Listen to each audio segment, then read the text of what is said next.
हाँ जी बेटा, last video में हमने रदरफोर्ड के द्वारा जो ऑब्जर्वेशंस थी वो रीड कर ली।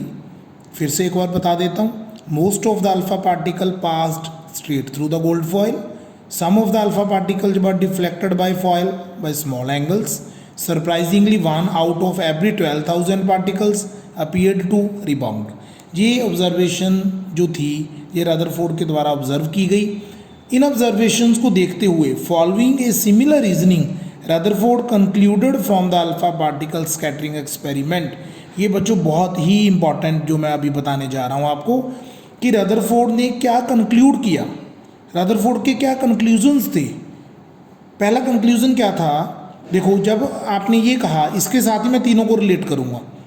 आपने कहा most of the fast moving alpha particle pass straight through the gold foil. अब यहाँ पे देखो most of the space inside the atom is empty, इसका मतलब ज़्यादा स्पेस उसके अंदर एम्प्टी थी because most of the alpha particles passed through the gold foil without getting deflected, कि जब हमें कोई रास्ते में प्रॉब्लम ही नहीं आई तो हम सीधे चले गए।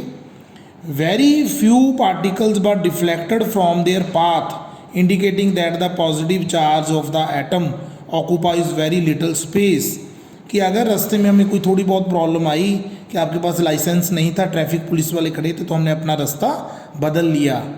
Very few particles were deflected from their path, कि कुछ पार्टिकल्स थे जिन्होंने अपना रास्ता बदल लिया। क्योंकि क्या इंडिकेट होता है, क्योंकि अल्फा पार्टिकल पॉजिटिव चार्ज थे, जब वो किसी पॉजिटिव चार्ज के पास से क्रॉस करने लगे तो वो डिफ्लेक्ट हो गए। And a very small fraction of alpha particles were deflected by 180, indicating that कि ट्रैफिक पुलिस वालों ने पकड़ ही लिया आपको, है ना। तो ऐसा तो कोई कोई पकड़ा जाता है ना।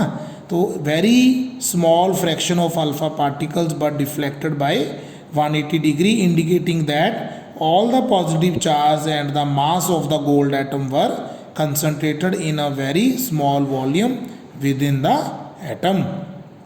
इसका मतलब कि एटम के अंदर अगर हम पूरी स्ट्रक्चर को समझें कि ये एटम था, एटम के अंदर यहाँ पे पॉजिटिव चार्ज पड़ा था, जो अल्फ़ा पार्टिकल यहाँ से पास हो रहे थे वो सीधे चले गए, उनको कोई प्रॉब्लम नहीं आई। तो हमने 6 अल्फ़ा पार्टिकल जैसे ही दिखाए जो स्ट्रेट चले गए। जो अल्फ़ा पार्टिकल यहाँ से क्रॉस करने की उसने कोशिश की तो वो यहाँ पे बेंड हो गया, डिफ्लेक्ट हो गया, और जो जिसने यहाँ से कोशिश की वो इधर बेंड हो गया, और जो बिल्कुल जाके इसके साथ सीधा टकरा गया वो सीधा ही वापिस आ गया। तो ये हमारी ऑब्जर्वेशंस थी। उसके बाद उन ऑब्जर्वेशन से रदरफोर्ड ने कंक्लूजन निकाल लिए। पहला conclusion, most of the space inside the atom is empty. Second, very few particles were deflected from their path indicating that positive charge of the atom occupies very little space. और third, a very small fraction of alpha particles were deflected by 180 degree indicating that all the positive charge and the mass of the gold atom were concentrated in a very small volume within the atom.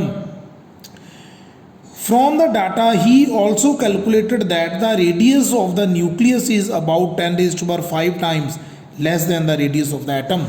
ये आपके पास एक atom है और यहाँ पे होता है nucleus, बीच में न्यूक्लियस है।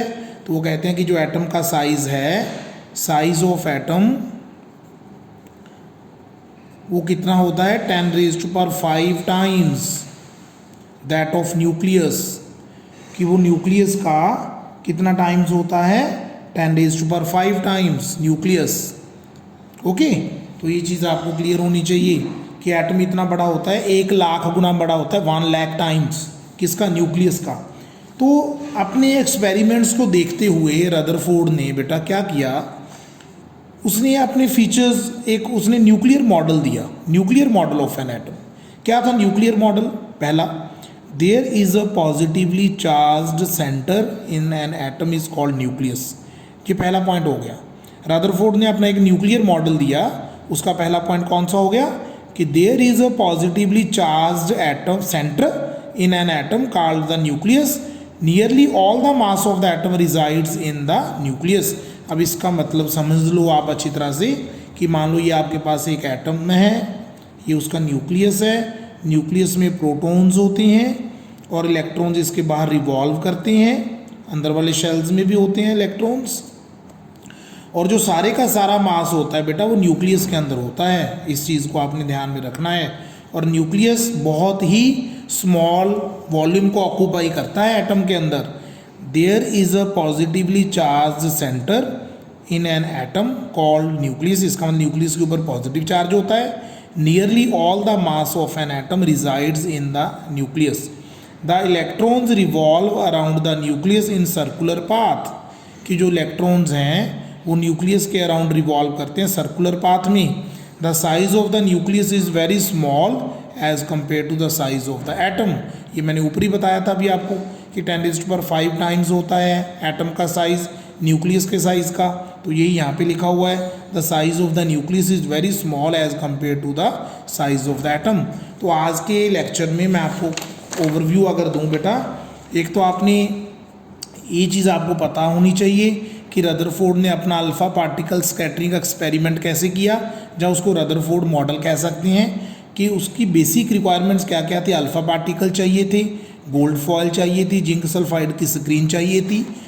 फिर रदरफोर्ड की ऑब्जर्वेशंस क्या क्या थी, रदरफोर्ड के कंक्लूजन क्या थे, और रदरफोर्ड जो थे उन्होंने जो न्यूक्लियर मॉडल दिया था उसके क्या क्या फीचर्स थे।